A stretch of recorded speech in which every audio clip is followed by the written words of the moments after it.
जोरदार तालियों के साथ मैं चाहती हूँ कि आप उनका अभिनंदन करें और मैं सम्मान से आपको यहाँ आमंत्रित करती हूँ। आपके गुरुजी ने भी आपके बारे में बहुत कुछ हेलो फ्रेंड्स, अगर आप चैनल पर नए हैं चैनल को लाइक शेयर एंड सब्सक्राइब कीजिए। Thank you. कुछ बताया पूर्व में। इस खास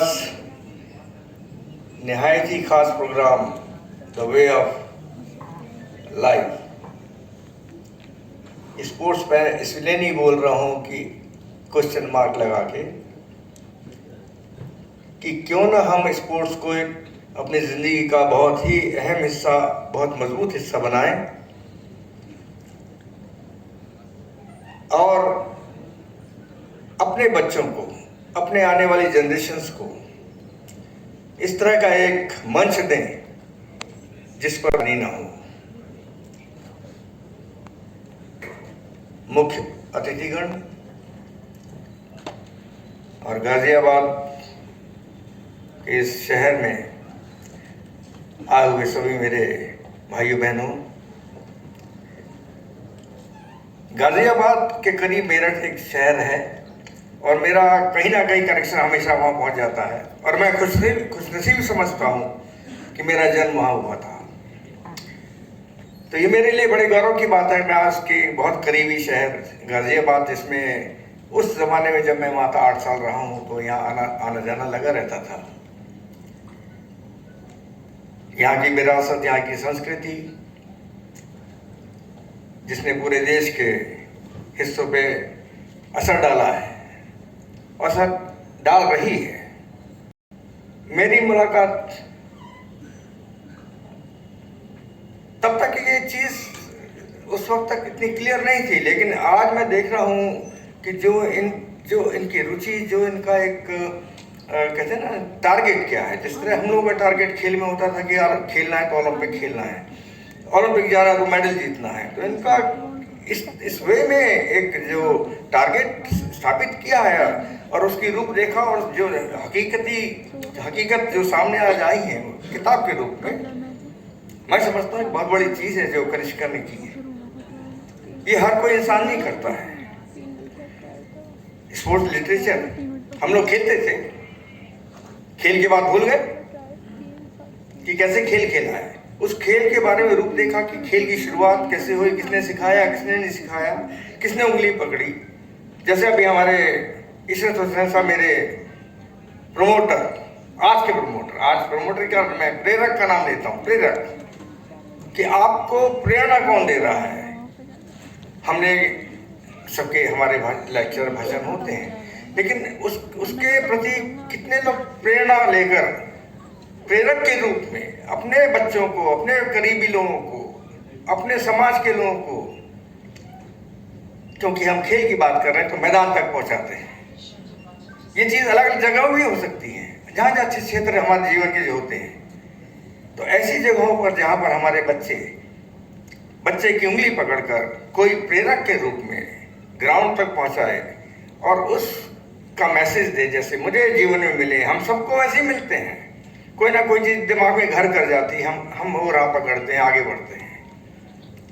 तो ऐसी बातें जो कनिष्का पांडे जी ने अपने किताबों के रूप में लिखी हैं। और एक चीज़ को मैं और बताना चाहूँगा जो मेरे बैठे बैठे दिमाग में आई थी, अगर इनके पिताश्री उन कतरनों को जो उन्होंने लिखी थी उनको ना समेटते तब क्या होता।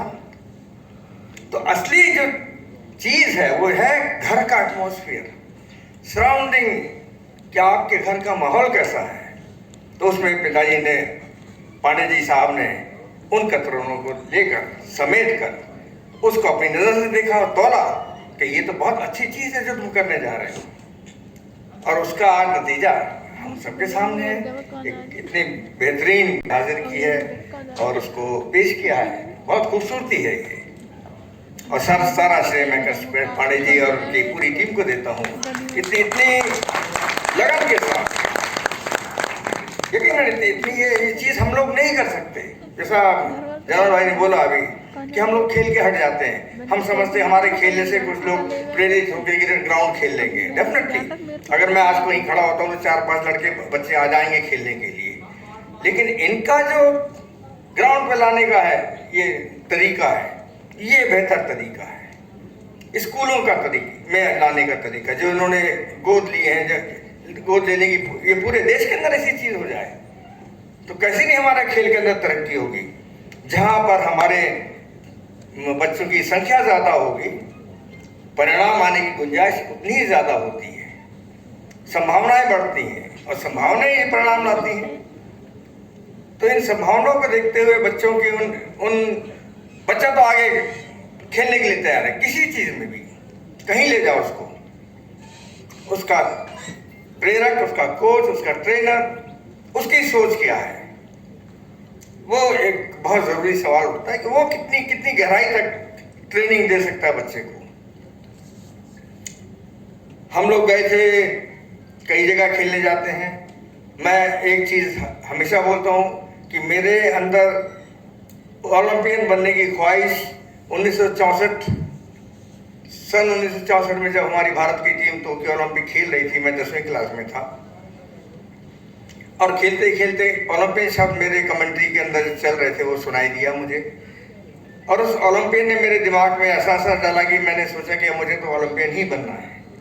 कोई कोचिंग नहीं, कोई सिस्टम नहीं, कोई फैसिलिटीज नहीं, होती भी नहीं थी। हमारे जितने बड़े खिलाड़ी बने आज, जिनको हम आधार कहते हैं, जो वो कंक्रीट आधार है, अपने ऊपर की गुंबदें बना रहे हैं, वो जो कंक्रीट आधार है वो अपने आप से बने हैं। अब सोचिए उनकी सोच कितनी ऊपर की होगी कि उन्होंने शुरू से गोल्ड मेडल लेना शुरू किया। वो भी वही देश है, चाहे उस वक्त का देश, उस वक्त के लोग देख लीजिए, यूरोपियंस के, अफ्रीकन और अमेरिकन, न्यूजीलैंडर्स, ऑस्ट्रेलियन, वो वैसे ही थे, उनका आज भी वैसी रौब है। लेकिन हम लोग सुपर थे उसमें, क्योंकि हम अपने दिमाग से सोच कर चलते थे। बहरहाल 64 का वो ओलंपिक, मुझे ओलंपियन बनना है, तो ये मेरे लिए प्रेरणा थी। उस वक्त प्रेरक नहीं था कोई कि मुझे ले जाता, तो खुद ही बना प्रेरक भी।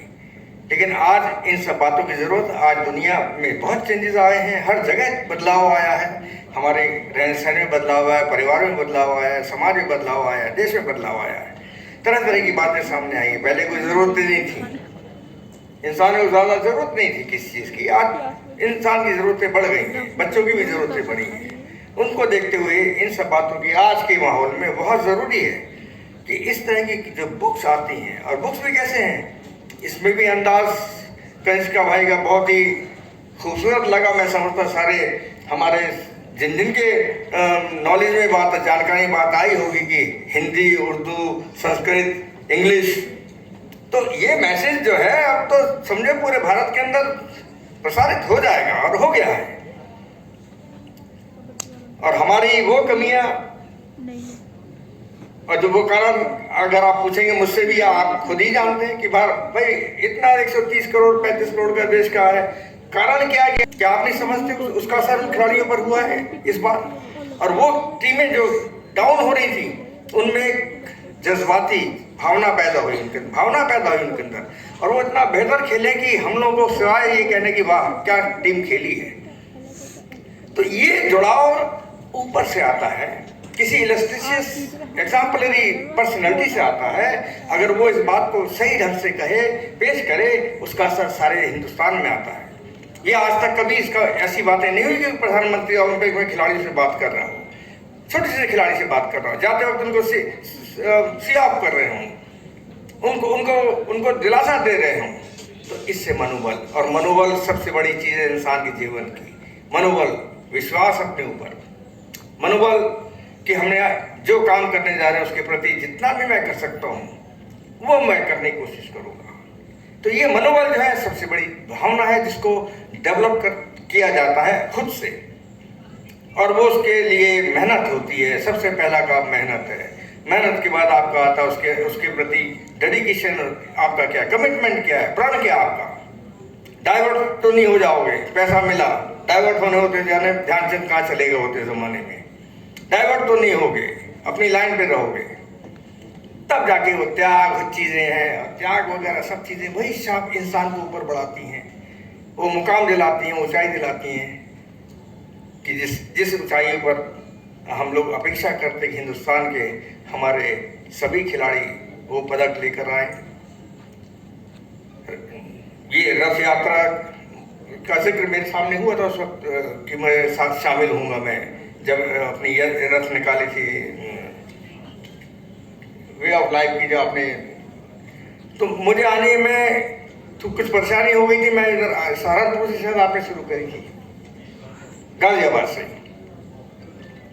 तो ये एक नई चीज पेश करी है जो अल्फाबेटिकली देख लिया आप,